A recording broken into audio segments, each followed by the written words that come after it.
Our culture operates on a very specific mathematical assumption. If you apply effort, you get results. And if you apply infinite effort, you should logically achieve infinite growth. But mathematical models of real-world systems show a strict physical limit to that logic. The exact millisecond a system reaches its absolute maximum output is also the exact moment it becomes entirely destabilized. 2.5 millennia ago, a Chinese philosophical text called the Tao Te Ching, a foundational manuscript of Taoism, traditionally attributed to the sage Laozi, mapped out this precise structural failure. Chapter 9 of the text isolates the physics of ambition. The text outlines a brutal reality. Optimizing systems to their absolute extreme does not solidify their success. It directly manufactures their collapse.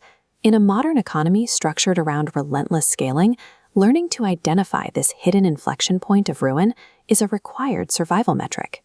This chart shows an inflection curve, plotting applied effort on the x-axis against systemic stability on the y-axis.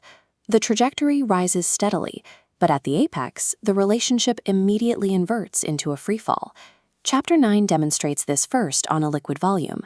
You can fill a vessel to the brim to maximize its utility, but add one drop past that threshold, and you break the water's surface tension. The excess spills out, making the container harder to move and the liquid impossible to recover. This drop-off is the capacity limit.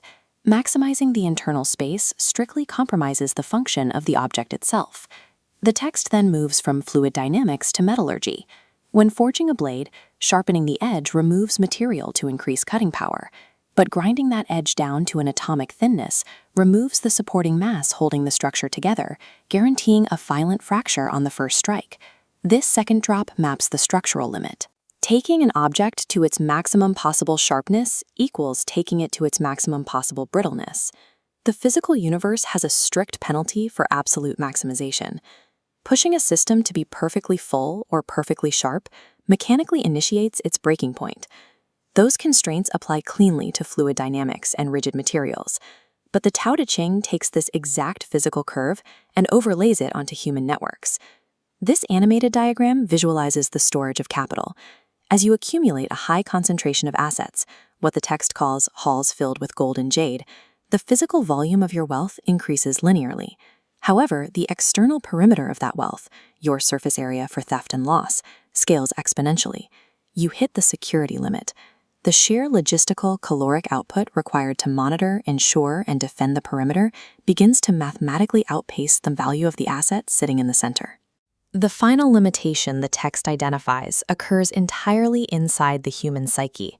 High-status markers and massive resource control reliably trigger arrogance. That psychological state acts as a cognitive blinder. It shuts down the brain's ability to accurately assess risk, masking the capacity limits, the structural brittleness, and security vulnerabilities rapidly compounding in the background. Piling on wealth and titles attracts external predators, but more critically, it forces a cognitive deficit that guarantees you will drive the system off the cliff yourself. If the mechanics of the universe strictly dictate that maximum effort leads to ruin, how does a person navigating this system survive approaching the peak?